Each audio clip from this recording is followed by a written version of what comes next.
Welcome to Commander Central, episode 345, and today we'll be doing the Rifties for 2022, our favorite cards released this year. I'm Dana. I'm Max. And I'm Chris. Gentlemen, welcome back. Max, I see in the couple weeks you've been off, you've taken up chain smoking. How's that going for you? You know, that's better than the band. I can tell you that much. So Max had surgery recently, and he had a reaction to his anesthesia, and this is what his voice sounds like for at least a little bit longer. Yay.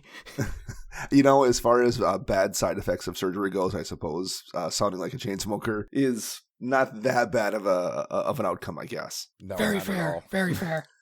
And Chris, how you doing, man? You've also had your fair share of things you've been dealing with. Yeah, between Max and I were just talking about this before the show started, that between all the hardware that we've been going through, you know, in our bodies, we could meld together like a Voltron robot. Right. You guys that means I have to start playing red. You guys belong on Kamigawa. You have all the cybernetic enhancements, and you're ready to go. Yeah. Oh yeah. So everyone had a pretty good holiday and everything, and we're into 2023 now and ready to move forward into the new year. So a lot of product released last year, and one of the things we've done as a tradition around here is Rifties. We talk about our favorite cards of each card type in the year before, so we're going to do that this year. But first, we kind of tend to look at any news that's come out in the world of Commander since, you know, we've last done a show, and it has been a couple weeks because of the holidays. And there's been not much news. We got a preview look at the new. Lord. Yeah, no kidding.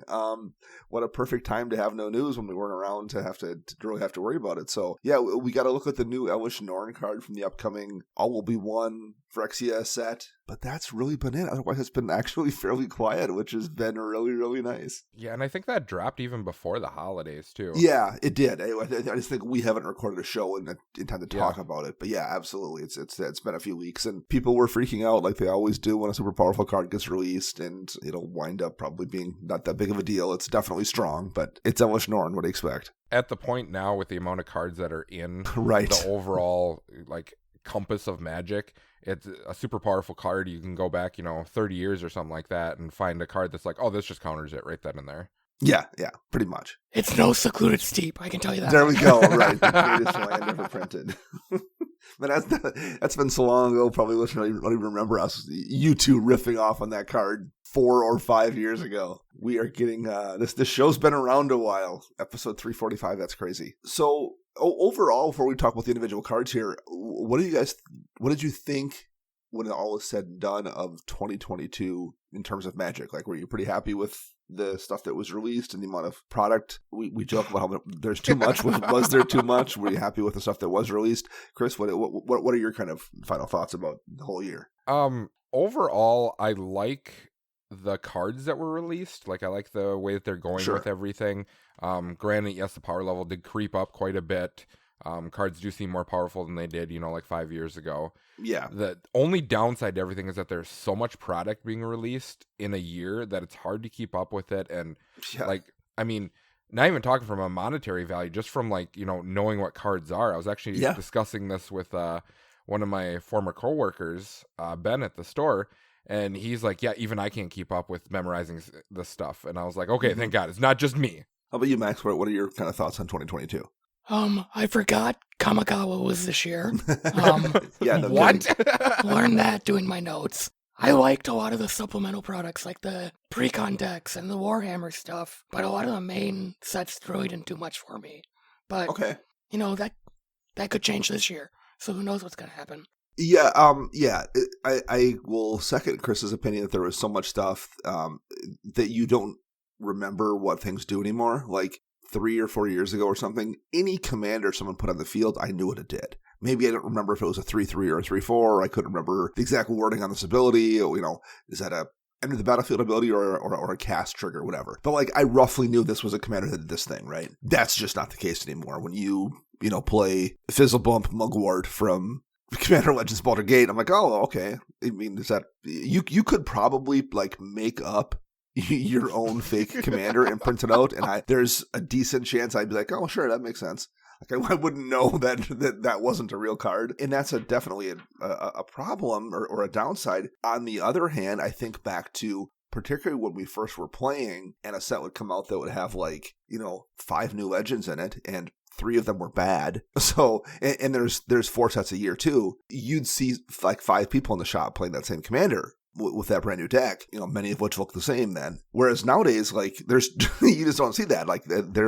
I genuinely sometimes go months at a time without seeing the same commander. Yes. And that was not a thing that used to happen. So there's definitely some downsides, but I think the downsides come with some upsides too. True. The thing I'm worried about most, though, with that is with product overload, is it might push people away from the game because they just don't like it and stuff. And then it's like, well, so I got 30 new cards that could go into this deck, and they should go into this deck, but I can't get them. And then another set drops, and you forget about them, and it becomes too much in one sitting. It gets overwhelming, and at some point, sometimes people's response to that is to give up. Oh, I can't keep up with this, so I just don't want to deal with it. Agreed. Yeah, that's a concern for sure. Yeah, I am worried about that because, in order to keep this game alive and healthy, you have to pump in new stuff and, pull people in, but then you got to walk that tightrope of trying not to push too much. Yep, you have to give them new product to keep them intrigued, but you don't want them to get frustrated and overwhelmed. Yes. And I think we might be on the frustrated and overwhelmed tip of that right now, so we'll see if they figure out how to bring that back. Yeah, so we don't really talk about the secret layers or whatever they are that they drop every month. Right. And I actually decided to look into that, and I'm like, oh my goodness, there is so much of this. Yeah. And I'm like, nope, we're not even going to worry about it. Don't care. Yeah.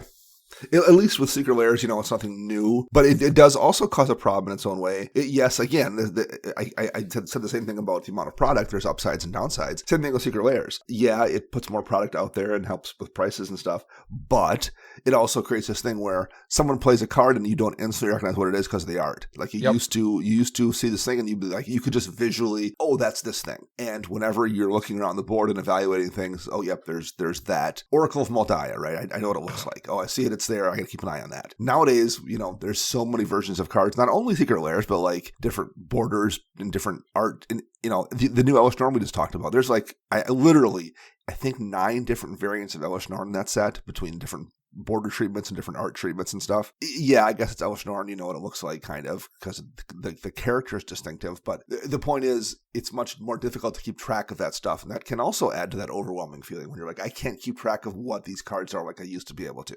Yeah, the big one that I was thinking about when you're talking about that is Mystic Remora getting reprinted and Dominaria remastered.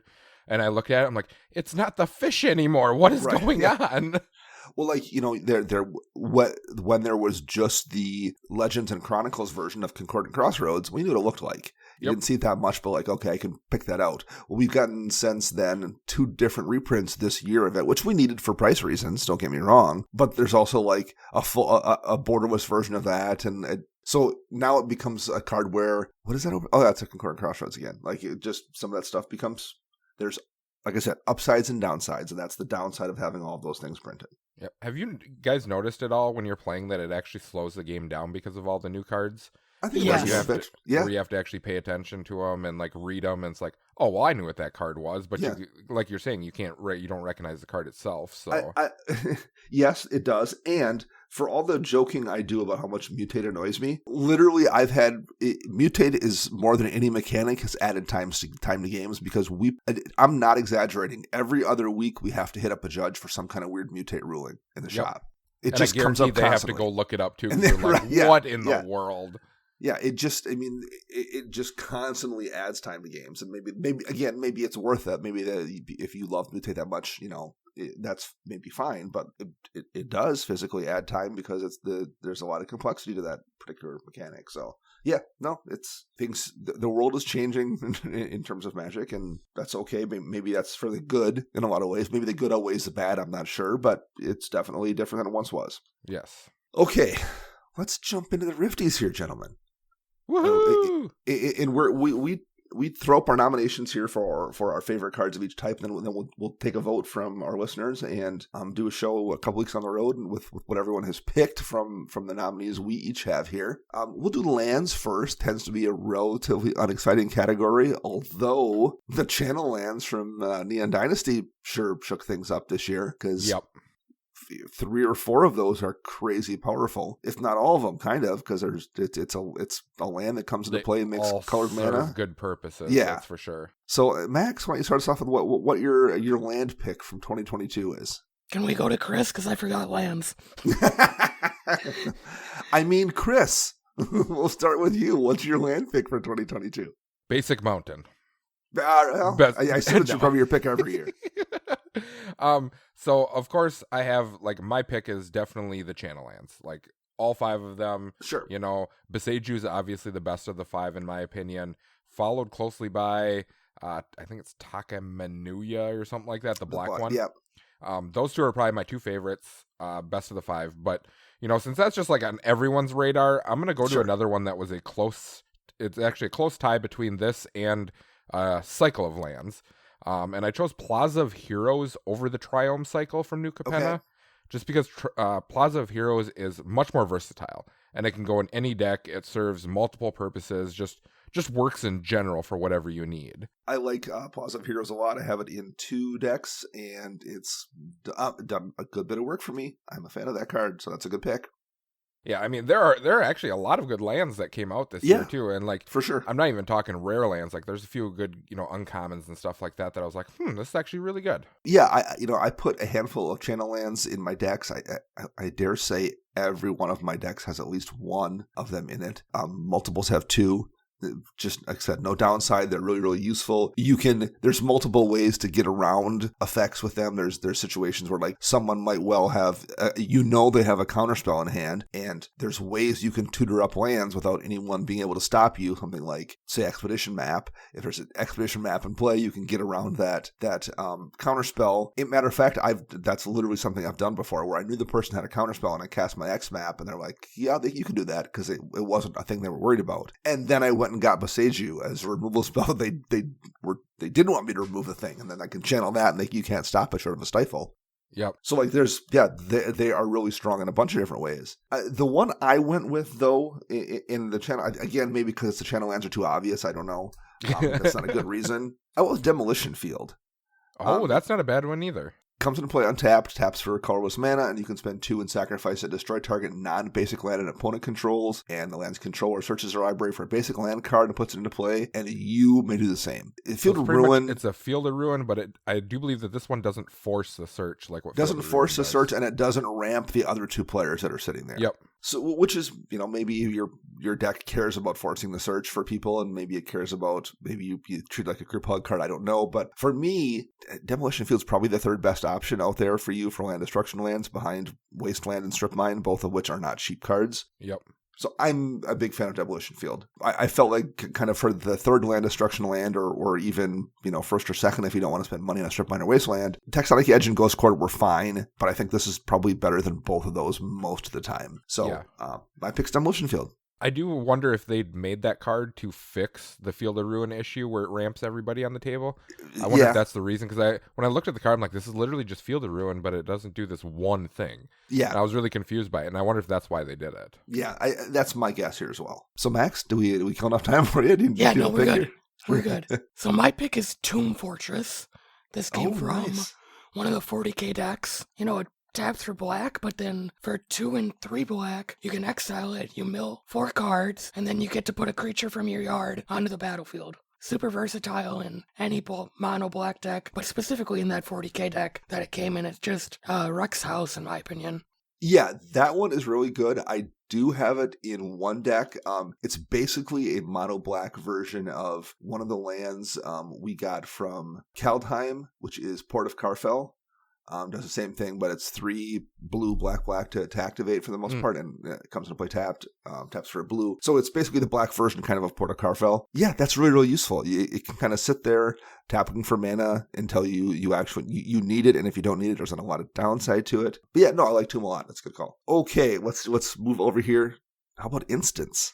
Every year there's a lot of good instants and sorcery spells, and I can start out with my pick here because this is a card I've put in. I think every deck running blue that has counter spells. I'm running this card. You did pick that one. You picked it. I did, and there's other ones I liked. I liked Reckoner's Bargain a lot this year. I like Terra Sunder as a removal spell a lot. But my pick is an offer you can't refuse. Just a 1-mana counter spell. I like counter spells that aren't requiring, first of all, double blue pips, in part because I build with greedy mana bases with a lot of utility lands. So, only having to keep 1 blue mana up is really, really useful for me in the way I play. I think it's a relatively fair card. It's going to let creatures through so it doesn't counter everything. It isn't a hard counter. 2 treasure tokens isn't nothing. You're giving your opponent something fairly decent, but I also think it's still a really good counter spell.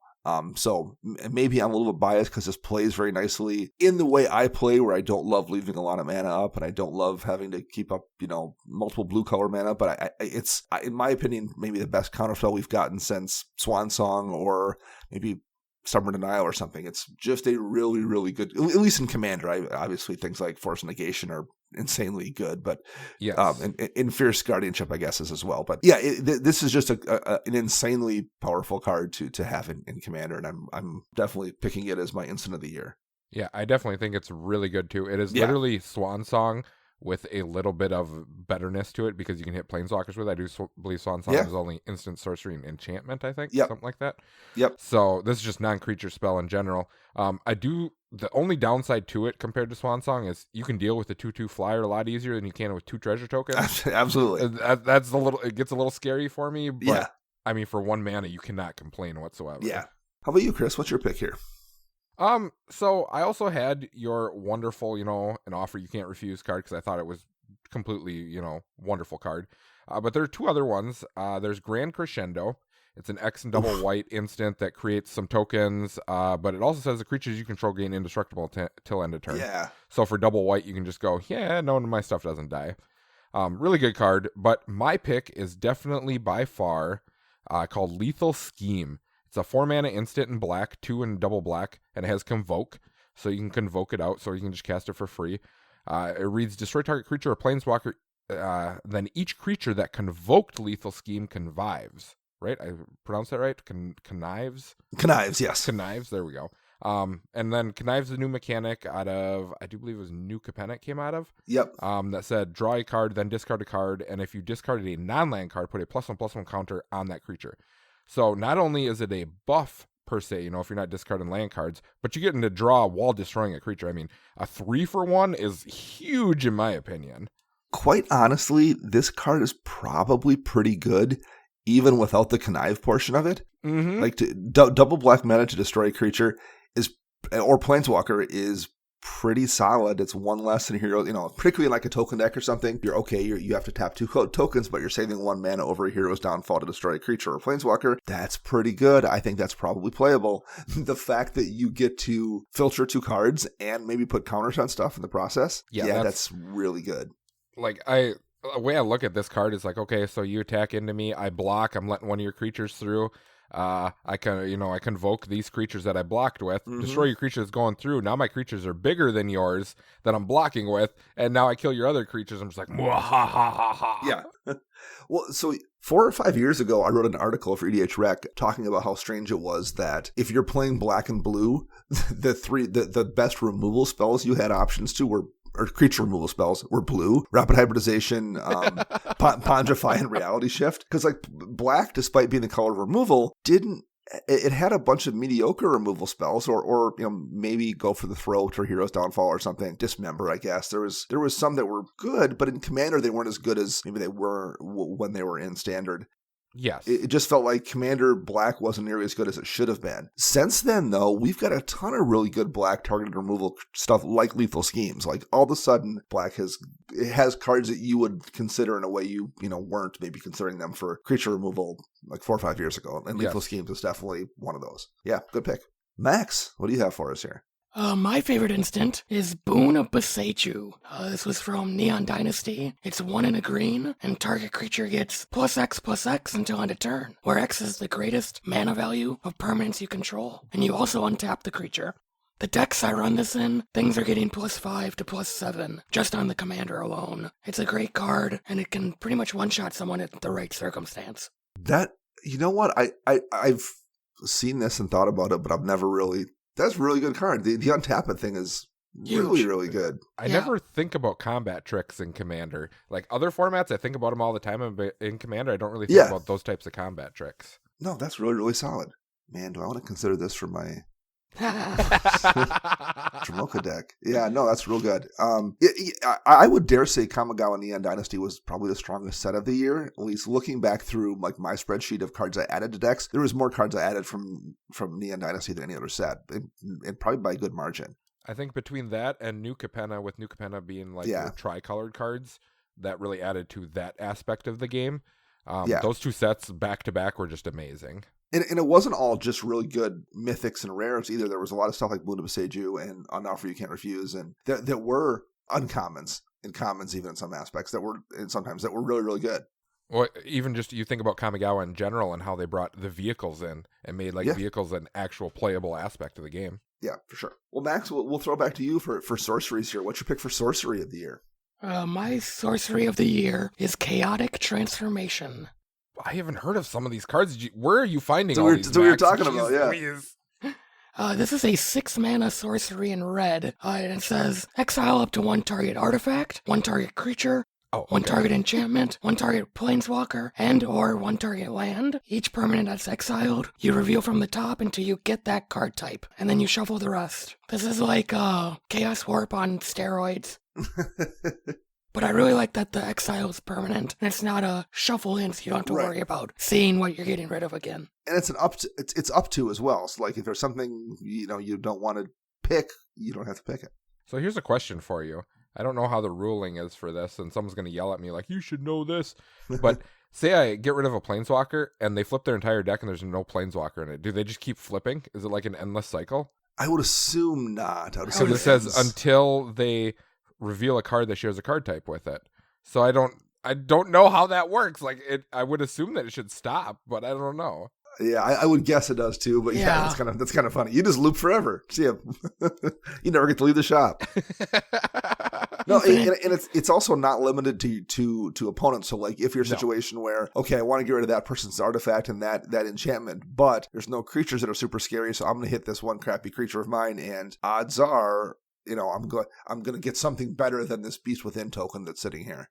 Yeah, and if you can do the math on your deck, so if you're playing like a tightly tuned deck and it's like, okay, I need this card and I only have like 1 artifact left in the deck, so I know I'm going to hit that, I can blast one of my stuff to get that out to just throw me way ahead of everybody else.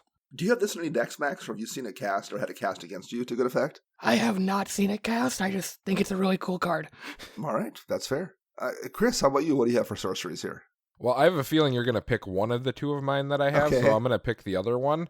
I'm going to pick Awaken the Woods. It is an X and double green sorcery that reads, create X 1/1 green forest dryad land creature tokens. That's literally all it says. Sure.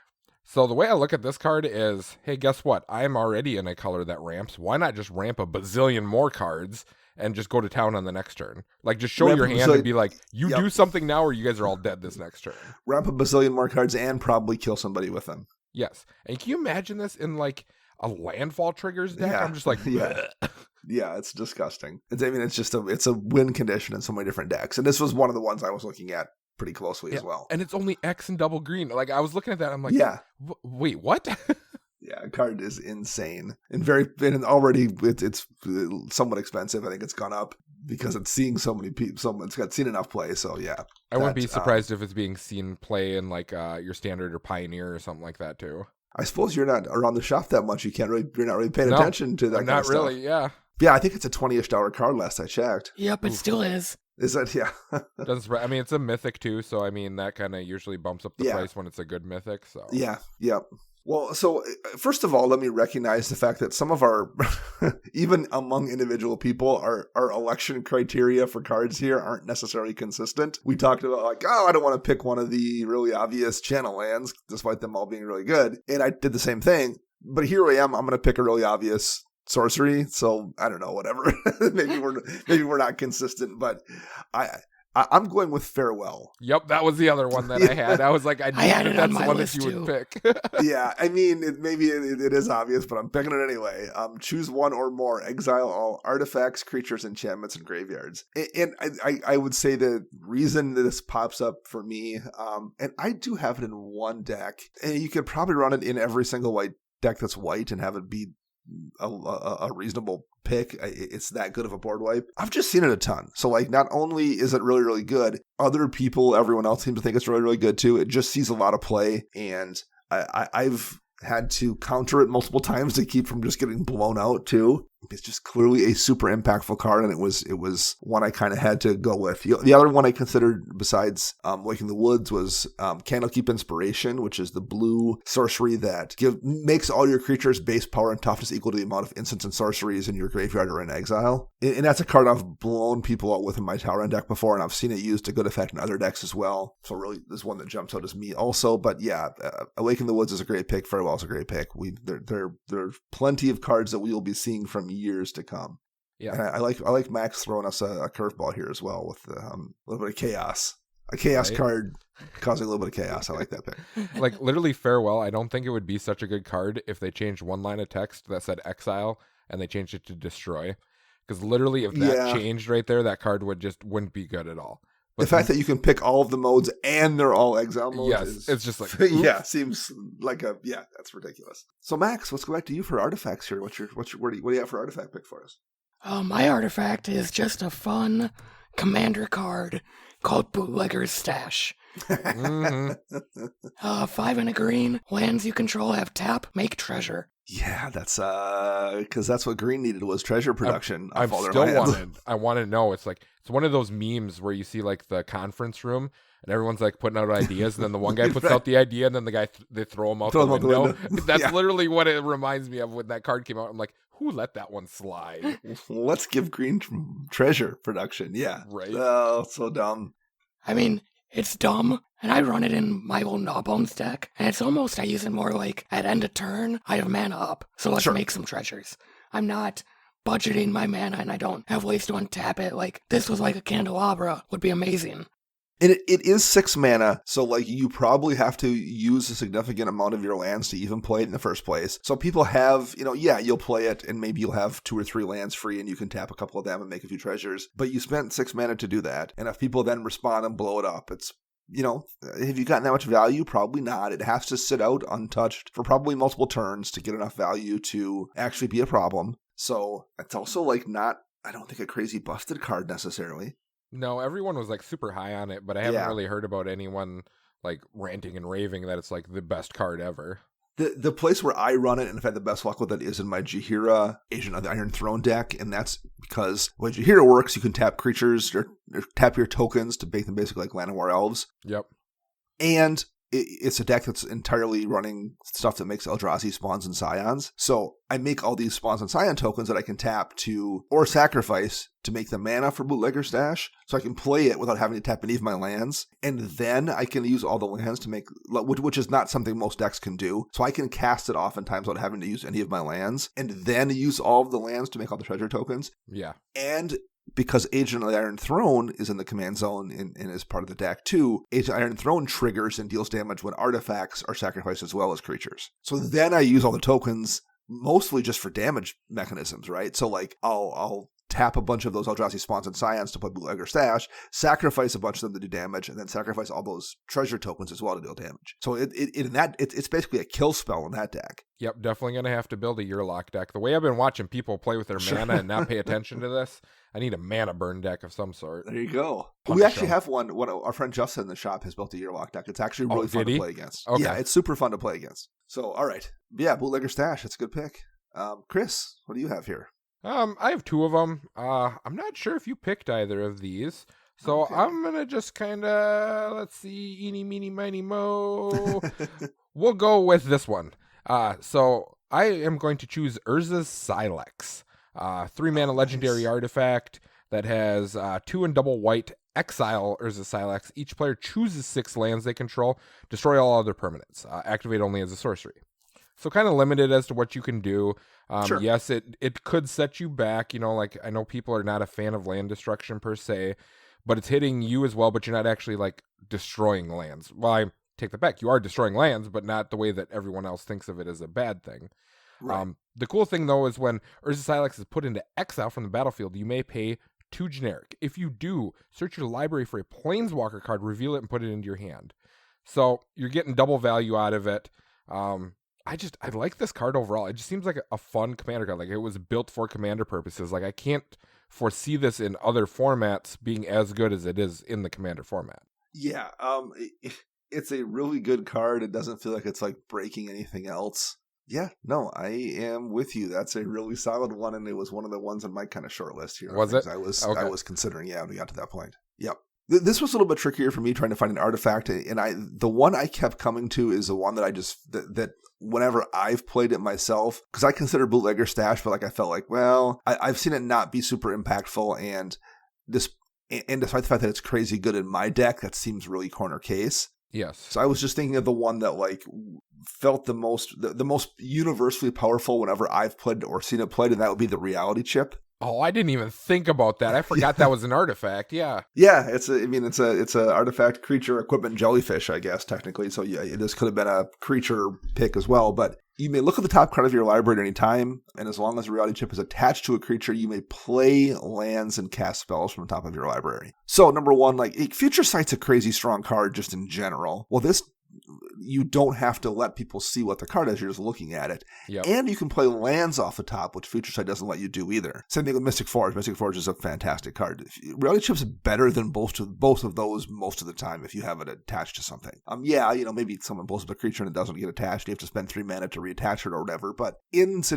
decks that like want to run this kind of thing, it feels so powerful. I have it in 2 different decks. In both of those decks, whenever I have it out, it just feels like I'm playing with a second hand. Yeah, it is, and it's very hard to remove because you don't want to waste a single target removal spell on an artifact when it's equipped. Right. And then if it's a creature, you're like, and so it's like, also I need a mass board wipe thing, and then you think about it and you're like, is it really giving them that much value? I don't really know. And yeah, it's one of those things that like it feels bad single target removing it. If you board wipe it, it falls off the creature and it's a creature again. Yep. And they can reattach it to the next thing that comes back out. So it's just the one that like to me feels like was probably the most powerful thing that I've gotten to play this year. The other one I really considered was Mask the Schemer. It's an equipment that when a creature deals damage, you draw cards equal to the amount of damage it was dealt, then you connive.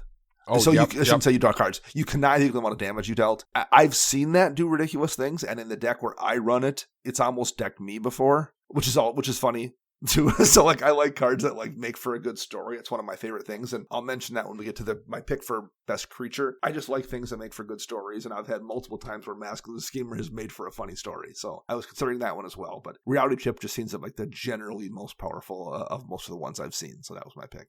Yep. My other pick was Resurrection Orb. Equips gives lifelink. Whenever equipped creature dies, return that card to the battlefield under owner's control at the beginning of the next end step. So pretty much just if you could have the mana to keep suiting up that same creature, it's just never going to leave unless someone exiles it. And I think I've seen Max run that in some deck. Haven't you, Max? I do not believe so. No? Okay, all right. Sounds too new. Yeah, I was playing. True. I think it came out of the Warhammer decks. Okay. Pretty sure. I was playing against a mono black deck once, and he just kept suiting up like a 7/7 creature, and we'd end up board wiping, doing all this, and it just keeps coming back, and I'm like, this is not good. We're not going to survive this. Well, despite the fact that some years we've had a ridiculous amount of planeswalkers, this year was actually kind of quiet in terms of how many planeswalkers we've had. I literally which was actually only nice. picked one this time. Yeah. Like I couldn't find granted there were a couple of them that were really good, but I had to pick just one because I thought this one was probably the best. So what was your pick for the best planeswalker this year, Chris? I picked Minsk, yeah. and Boo, Timeless Heroes. The reason I picked this one out of everything was because it can be your commander as well. So it also fits into that slot. So it's kind of versatile. Another reason I picked this is that this card got banned out of your like 1v1 commander format, your commander, because of how powerful it is. I think it's his legacy play, doesn't it? Yes, it is extremely powerful card. So, and it doesn't look like it when you first read it. You're like, okay, and then but like making basically a 4/4 every turn. Yeah, he just comes out. He's got trample and haste, make him a 4/4, and just smack. Yeah, what a dumb. It's horrible. And in Commander, that doesn't seem as powerful, particularly in 4-player Commander. That isn't that powerful. But yes, in 1v1 formats, it's so efficient. That's so much damage, particularly in a 20 life 1v1 format. That's a lot. I had to pick it just because of what it did to the formats overall, EDH format overall. So, how about you, Max? What's your pick here for Planeswalker? My pick is Jared Carthillion from the Dominaria United decks. Yep. It makes Kavus. That's all I need to say. That's all you care about. But for real, I like that this is a 5-color Planeswalker that doesn't seem broken, and it makes me want to run 3 and 4-color cards if I were to build him. Yeah, I like that. The only legal 5-color Planeswalker, right? Yeah. Because I think the other one's Urza, but that was out of the unset. Which, if someone wanted to play that and the website was still working, I'd be like, go for it, dude. Let's see what happens. Oh, I've actually played against an Urza deck before. That someone real zero. I think where was that? Was it Kansas City? Yeah, I believe it was Kansas City. Yeah. Yeah, that'd be fun just to see what kind of wacky stuff happens. Yeah. I think it was it Josh Swope's wife, patron supporter Josh Swope? I think it was his wife that had one, if I remember right. It was quite possible. That sounds right. Yeah. It was pre-pandemic, so that was 10 years ago, but yeah, feels like it at least. Yeah. My pick here is Elminster from the Baldur's Gate set. 3 white and a blue, 5 loyalty when he comes into play. Has a passive ability whenever you scry, the next instant or sorcery spell you cast this turn costs X less to cast, where X is number of cards you looked at while scrying. So his +2 ability, draw a card and then scry 2, that's just generally very, very useful. First of all, that takes him to 7 loyalty immediately, so you'll drop him as a 5, immediately scry up, probably, and it's hard to kill 7 loyalty. It's hard to kill a 7 loyalty Planeswalker. Yeah, so the turn you play him, you will draw a card, you will get the scry ability, he will turn into a 7 loyalty Planeswalker, and your next instant or sorcery spell you cast this turn is going to cost 2 less because you scryed 2. So, even if your deck isn't built around scrying, that's just really, really useful. And then his -3, exile the top card of your library, and you create any number of 1/1 blue fairy dragon creature tokens with flying equal to that card's mana value. So he can protect himself that way as well. But that's it, too. That's actually kind of, which sounds like it's a bad thing. He doesn't have a huge ult that pops off and ends the game. But I don't know. I kind of like that he's a piece that, you can come out and play it and get good value. And also, people aren't then terrified of what it's going to do. They're like, oh, we need to get that off there because in 2 more turns it's going to ult and we're screwed. Instead, you play it, people are like, oh, that's really annoying. That's a lot of value, but the game's not going to necessarily end because of it. Now, maybe the things it does will draw you down to a card that ends the game, but that's a whole different thing than looking at it oh, if he puts 1 more loyalty counter on there, we're all screwed. So that I think that's actually kind of an upside. It gets to sit there and do useful things for you without freaking everybody out too. I agree. That's I've noticed a lot of people they nonchalantly just whatever, oh, he's scrying 5, that's fine, who cares? And it's no, right. It's a 100-card deck and they're only singletons, so if he's scrying, he's looking for something specific. Yeah, probably, yeah, for sure. Let's take a look at the enchantments here. Max, what's your pick for enchantment? I'm going with a generic, everybody kind of like this one. I'm going with Legion Loyalty from Baldur's Gate. 8 mana in white. Give all your creatures Myriad. So whether you're abusing ETBs or just building an army, this card is pretty bonkers and tends to end games. That is a really good card. I didn't even have a deck for one at the time, but I'm like, oh, I'm going to grab one of those because I'm going to want it, and the price is at some point going to probably be stupid. So I did pick one up, even though I don't currently have it in a deck. Yeah, that's a really good pick. For the mana it costs, it's actually pretty fair too, despite being super powerful. So no, I like that one a lot. Yeah, I know a guy when that card came out, he immediately asked me about, there's a card from, I think it's Mirage, it's Teferi's Veil, I think it's called. Yeah. Where all your permanents gain phasing or whatever. Yeah. So, but when you phase stuff, your tokens don't disappear anymore. So he's like, so I just Myriad and then I phase these out and they come back and they stay because then they don't get removed. And I'm like, yeah, that's kind of how that works. What are you doing? Stop. Yeah, such a cool card for sure. Well, Chris, what do you have here? Let's see. I got 3 enchantments here. Oh, wow. Which one do we go with?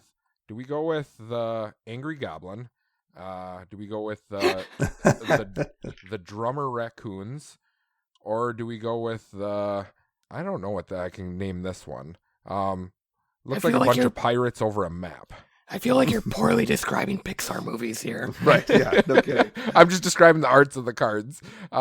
So we'll go with probably the best enchantment that I've seen that's come out, and that's probably Black Market Connections, honestly. Oh, yeah, that card's nuts.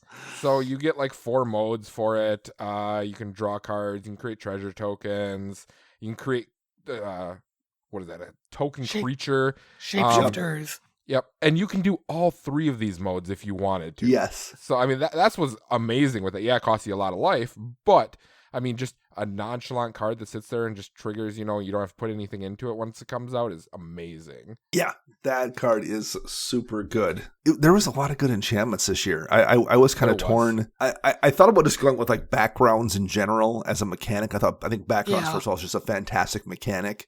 I've got a bunch of them. I have a background as a commander of my Jaheira Agent of the Iron Throne deck. I have multiple backgrounds in decks. I think it's kind of the fixed version of partners to a degree. It's what they kind of were hoping to go for with partners, and I think they finally got it right there with backgrounds. I just like it a lot. I also liked Vesuvan Duplomancy a lot this year. Whenever you cast a spell that targets only a single artifact or creature you control, create a token that's a copy of that artifact or creature, except it's not legendary. Except for I haven't ran in any decks, but I think conceptually that's a super cool enchantment. So that's one I liked a lot.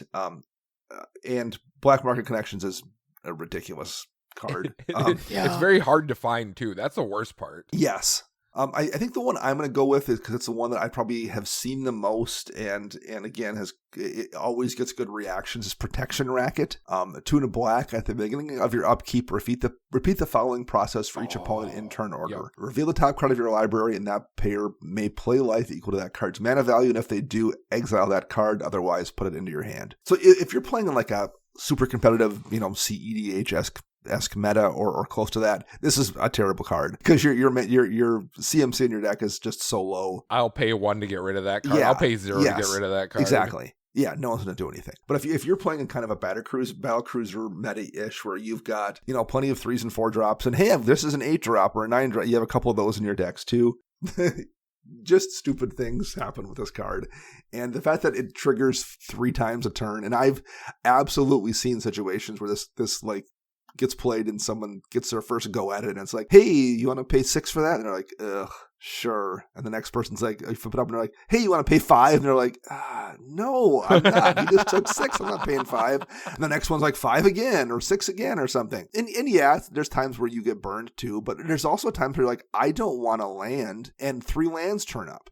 They're like, okay, burn off those 3 lands. Don't give them to me. I don't care. I've got 1 in my hand. I didn't want to land anyway. I'm glad they're off the top of my library. Yep. Now, there's situations where like you play this and you're like, I really need a land, and no one's going to give you one, but maybe don't play it then if you're like land screwed and you don't drop it on turn 3. Wait till, a turn or 2 later. So I don't know. I think it's just a fun card, and I've seen it do dumb things, and I am a big fan of that in EDH when a card comes down and you get reactions from people once it starts doing things. Yes. I know the other one I was going to pick was Smuggler's Share. I believe that really effective. Yep, it's a white artifact or enchantment, that allows you to draw cards if your opponents have drawn more than 1 card, which is really, really good because if you've noticed, a lot of the cards that come out lately in white, they're trying to push a form of card draw of some sort, and this just goes to show that they're actually paying attention to the game. And maybe even listening to what people are saying, like, you're putting so much into this color, why not this color? And they're trying to even it out a little bit. Yeah, I like Smuggler's Share a lot. That's a good call there. Okay, creatures. We're getting to the end here. Wahahaha. So I will start off this one. In the past, there's like always been that one. You feel like there's a really obvious creature that goes into a bunch of different decks. Dockside Extortionist is clearly a busted card. Yep. Or hey, Esper Sentinel can go in every white deck. That's just super, super good. Dauthi Voidwalker, crazy powerful card. I felt like we didn't necessarily have any of those this year where they were like these hyper efficient, super good value cards that were going to go into a bunch of decks. I didn't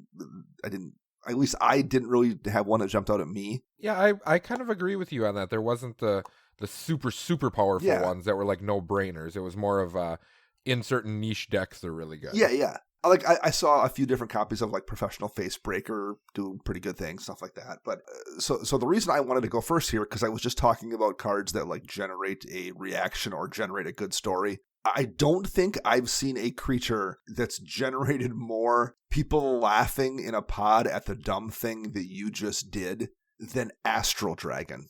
Oh, that card is broken, though. That's the worst part about it. It's 8 mana, don't get me wrong. That's insane. There's a lot of metas where you just aren't going to play that. I get that. It took me forever to find my copy, too, which aggravates me. When Astral Dragon enters the battlefield, it creates 2 tokens that are copies of target non-creature permanent, except they're 3/3 dragons in addition to their other type, and they have flying. So first of all, you're generating 10 mana worth of flying dragons, even if you just pick the most innocuous thing to make copies of. So the worst case scenario is you're making 3 dragons that hit for 10 power. That's perfectly fine, I would say, on average. Except for you're never making innocuous things. For example, last night when I played this card, I made 2 doubling season dragons. Oh no. And what card did I also have in my hand? Saw in half. Why would why did you saw in half the Astral Dragon to hit it again? I tried to. Oh my gosh! Matt counterspelled that he wouldn't let me do it, but it was hilarious. It was a thing where everyone's like, "What stupid thing is about to happen now?" And every time I've cast Astral Dragon or seen Astral Dragon cast, that's what it is. It's always like, well, this card might be the strongest thing to choose, but this is the most fun, and people almost always go with the most fun or going to create the most ridiculous scenario. I just love that. It's a card it's very effective. I think it's worth the mana, and it creates a good story every time I've seen it cast. So that's my pick for that reason is Astro Dragon. So Chris, what do you have here? Well, I picked, powerful cards. I didn't think of wild shenanigans like that. My personal favorite of it is obviously going to be a red card in Professional Facebreaker, but that's just kind of a no-brainer overall. They printed a good white card in Archivist of Ogma, allowing you to draw cards whenever a player searches their library. And as we all know, in Commander, even if you aren't playing, CEDH or super high power, there are a lot of tutors that happen. Even if they're, incidental tutors, like we're just talking about the artifact that land ramps you, or it goes for land or something like that, or just land ramp in general. If you go into your library at all, you're, this is going to trigger. Right. But my pick is going to be a blue card as well. I don't like blue very much, but I like the ability on this card a lot, and that's Displacer Kitten.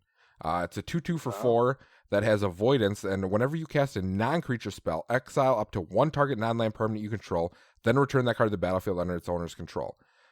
This just plays into the blue color in general, because you're playing a lot of non-creature spells in blue, and a lot of the good blue creatures that are there have ETB effects of some sort. So, and if you're pairing this with white or some other colors, that have good ETB effects, it's just, you can go bonkers with a card like this. Yeah. And this is probably the closest thing to the kind of Dockside Extortionist kind of card. It's just good in a ton of decks. Yeah. I haven't personally seen anybody play it, though, which is very surprising. I would have thought everyone was playing it, but I don't see a whole lot of ETB decks anymore, neither. I definitely see less than I did, for sure. But I've seen this a couple times. Yeah, it's really, really, really strong. I like it in a way of this could just be a protection permanent. So this permanent's sitting here, and they're like, I'm going to cast this board wipe, and you're like, well, I'm going to brainstorm so I can save this creature then. And right. Did you wind up putting this in Brago, Max? It is scheduled to be put in Brago. Okay, all right. I think I have a copy if you need one. Okay, I will let you know. Yeah. So Max, what's your pick here for creature? I also picked a blue creature.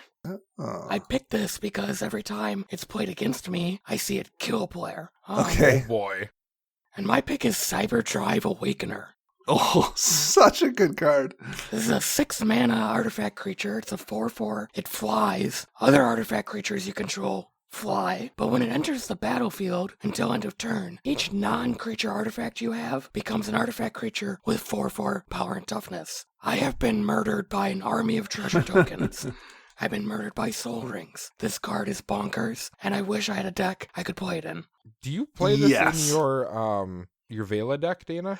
I don't, because and I really wanted to and really thought about it because it would be really, really good there. The reason I don't is one of the things I had set for myself was, you know what, I'm going to stick exclusively to colorless creatures.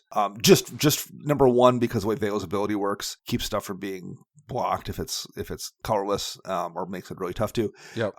So just for that reason, just to give myself a building restriction, I've limited myself just to colorless creatures in that deck. I did, and it's currently not in there. It was in my equipment deck, which is Arden and Essior. Okay. And I ran it in there for about 6 weeks, so a little more than a month and a half. I think I saw it 3 times, and every time I saw it, I killed the table. It was just so like it was literally it was win target game because I would every single equipment, and there was a bunch of equipment in that deck, and I have like artifact lands, and so I think there's 40 some artifacts in that deck. It would come down and like almost every time I would just kill every single person. Yeah, that makes sense. Yeah, I didn't even realize this was a card. Yeah, so good. So I wound up taking it out because I wanted something that wasn't just, oh, I top deck this and it's turn 8, game's over, unless someone has a counter spell. And I have counter spells in that deck to protect it too. So it was almost too, like, it's... Greater Ruffy. In that deck too, I wanted it to be a Voltron deck, so it was winning in a way that it wasn't really what I wanted the deck to do. But It is a crazy strong card. I need to get me one of these because I am currently building a blue-red artifact deck, and this... I want to kill people with treasure tokens. This is going to be awesome. There you go. Yeah, for sure. Yeah, that's a really good pick, Max. And this was a card that was like dirt cheap when it was first released, and it's since got reprinted in, I think, the Urza or Mishra deck. I forget which one. But the price has still gone up because like people have realized how powerful it is, and there's been so many artifact decks between the Warhammer stuff and the fact that like we're doing a lot of Phyrexian stuff in Standard right now. It's not too bad of a price, though. I mean, it's still under the $10 mark, so that's not bad by any means. Like, you look at this 6 mana and you're like thinking, Cyclonic Rift mana, and Rift's expensive, and this isn't. You're like, whoa. All right. Last but not least here, let's talk about commanders. Sure thing. This one was really hard for me. It was. Chris, what's your pick here for your favorite commander of the year? Oh, man, there were so many of them. I ended up picking 3. Okay. 2 of them actually play together-ish. So I'll go through the first 2, and I picked Greasefang and Shorikai, Genesis Engine. I picked both of these because, as I said earlier, in Kamigawa, they really pushed the artifact vehicle theme, and these cards actually play as your commanders for those themes, actually allow you to actually build a decent competitive deck in that aspect. And that's what I really liked about them. And that's why I picked these 2. They're together, so it is what it is. But my number 1 pick, and this is just going to go into the flavor of the game itself and everyone's obsession with this creature type. Everyone loves them and all that. So I picked Miriam, Sentinel Worm. It's a 6 mana, 6/6 that has flying and ward 2, and it's a dragon spirit. And it reads, whenever another non-token dragon enters a battlefield under your control, create a token that's a copy of it, except for that token isn't legendary. Just everyone loves dragons. I mean, it's just I don't know what it is, but big flying lizards or something. People just love that stuff. So I saw this and I'm like, this is actually really good. I think it might be, and people are going to argue with me, but it might be the best dragon commander out there just because of the value that you obtain off of it. I got this in my pre-release draft we did for Baldur's Gate. And despite the fact that I played that pre-release draft on like 45 minutes of sleep, because that was a fiasco in Richmond where I had to drive from Charlotte because we had a flight that got missed. I literally fell asleep during the draft several times. Oh, no. People were passing me cards. And because I had Miriam, I still won. Like, despite the fact that I definitely screwed up drafting by nodding off. Yep. Miriam was so powerful. That was what my pre-release foil stamped card thing was a Miriam, and because of that, that card is bonkers good. So I think it's amazing. And when you think about EDH in a whole, this card just plays as what EDH wants to play. You drop a big dumb big fatty, and then when you drop your other ones, you're getting a value off of one of them to make more of them. And I mean, it's just great card. Yep. Max, what's your pick here? My pick is coming from the Warhammer decks. Okay. And this is Magus Lucia Kane. This was the teamer. It's 1 in teamer for a 1/1. It has a couple abilities. At the beginning of your combat, on your turn, put a +1/+1 counter on target creature. Its other ability says tap, add 2 colorless mana. When you next cast a spell with X in its mana cost, or activate an ability with X in its cost, copy the spell or ability permanents you get a copy of. This is the backup commander of that deck. Right. Yes. Right. And it's phenomenal. Like, I want to build a teamer X spell deck with this at the helm and just make copies of Hydras or stroke a genius someone out of the game. This was a lot of fun to play, and I've played this card multiple times. Yeah. There's so many good commanders in those Warhammer decks that aren't the face commanders even. Yeah, I gotta say, probably that might be my pick for best set, honestly, for commander purposes. It was so good. One of their first attempts to go outside the company for IP. Yeah, they've used Dungeons and Dragons before for a full set, but that's still Hasbro. Whereas this, they actually had to, license this with an extra another company. And I'm guessing they really wanted to like show off and like, we can really do something cool with your intellectual property. And they did. It feels like they really took their time with this and went above and beyond the Call of Duty to make that Warhammer set really, really shine. I'm hoping that it's a precursor to the Lord of the Rings set that's coming out. Absolutely. Same here. And I'm going to bet it is. I'm going to bet the same thing there. They're going to really go above and beyond for that one as well. I'm hopeful. So yes, those Warhammer decks were excellent. And also, I think they did a nice job making it kind of feel like it fits into the Magic universe, too. Yeah. It doesn't feel disruptive or doesn't feel like it doesn't fit.